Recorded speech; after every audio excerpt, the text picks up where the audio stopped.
Hi everybody, I just wanted to make a video about applying my jams, how I do it. So first thing first, you want to push your cuticles back. So I have already done that. You can use an orange stick if you have one. You can use a cuticle pusher. I have a metal one. I also use this to apply my jams, but I'll get into that more later. You can also use your little cuticle pusher that comes in our application kit. Okay, so you want to make sure they're good and pushed back, and then you're going to prep your nail. From there, I like to apply our strengthening base coat. I have really flimsy nails, they don't grow very much, and usually they would break off at the ends. This has helped a lot. So they grow, they're actually smoother as well. I used to have a lot of ridges. So I've already applied that. If you're going to use a base coat, you want to let it dry at least 15 minutes before applying your jams, so I have already done that. And then you're going to prep your nail. So you can use rubbing alcohol.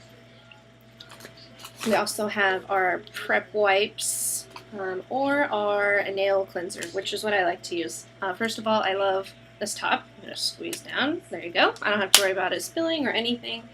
And then you're just going to use that and clean your nail. It's going to help dry it out and get rid of the oil. So your gem's going to stick better. So it's a really important step. Don't forget that step. Okay, let that dry a little bit. And then next thing is you're going to figure out which size goes on your finger. Usually you'll do it this way. I already know which ones fit my fingers. And my biggest tip for this is to make sure you go smaller.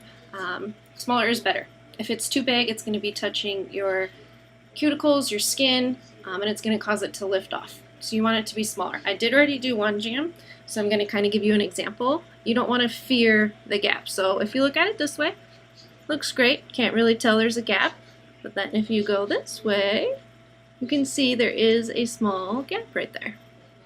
Okay, and I was really against that at first, but trust me, don't fear the gap. It'll make your jams last longer, and you're going to love them even more. Okay, so next thing is your jam. Pick out your size. Then you're going to, I like to roll it up like this. Oops, dropped my orange stick. And then I just use my orange stick to kind of peel up the tip. Now you don't want to touch these with your hands either, because then you're going to get more oils on them, which is not going to stick very well. So after you do that, I'm going to bring this down a little bit so you can see. Okay, so after you have it stuck, you're going to cut it. Okay, and you want to make sure it's long enough for your nail. You don't want it too short. Okay, and then after that, so I have it on my stick, I'm going to put it in front of my heater for about 3 to 5 seconds. As you can see, it kind of starts to lift up. That's when you know it's ready to go. Okay, and then you're just going to lightly put it on your finger. And again, you want to avoid those cuticles and skin. And then kind of start in the middle and then work your way out to the edges. Now this is when this little purple cuticle pusher comes in really handy. I like to use it to really apply pressure and seal the jams down. So you really want to focus on those edges first. Okay, and then once you feel good about that, go ahead and put it in front of your heater again for about 3 to 5 seconds. Apply some more pressure. Make sure you have a nice good seal. Now if you have a metal cuticle pusher, I like to use mine now and again at the end. You can use tweezers, the back side of the tweezers, really anything metal that's going to kind of heat up. I hold mine there maybe 15-20 seconds, and then I just use it to kind of go again around my edges. I just like to get a really good seal,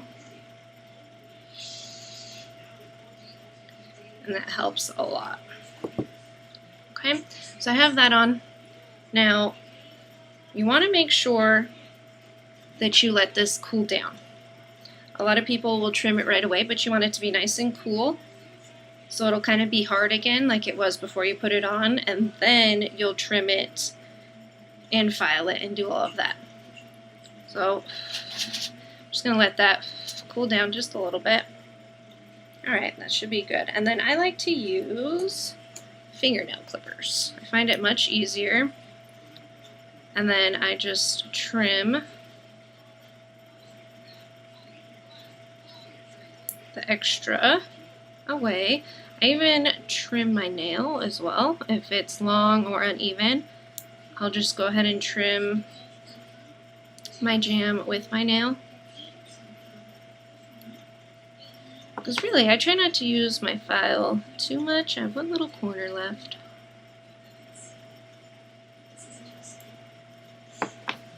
Okay, so see, I trimmed that right off.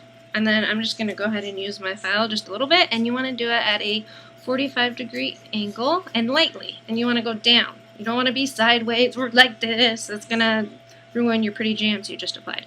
So lightly file until it feels nice and smooth. I also like to use a buffer, so any edges you do have left, I just kind of smooth that with my buffer. And same thing. Alright, so that feels good, and I will usually just heat mine one more time. Slightly push it all down, and whoops, up a little bit, there we go.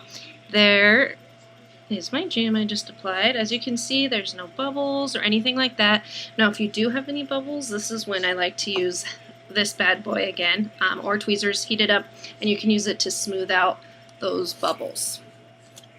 And if you have any other questions, let me know. I do have some different tips and tricks and that kind of thing. There are, everybody's nails are different, so what works for me may not work for you, but there are other things we can try. So let me know. Any questions at all? I'm here. Thanks for watching. Bye, guys.